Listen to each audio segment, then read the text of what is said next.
Вільні слова. Непосидюще зло усюди капустить над тугою для дурості. Кмітливо шкодить кожному, хто тільки слово брудне проковтне і не обдумуючи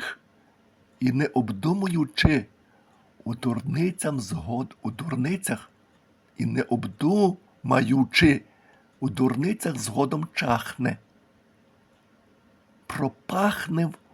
Пропахнув день ганьбою самоти. Пора вже встати, у хащі більше не ходити, бо важко згодом тхне мерзенністю тією.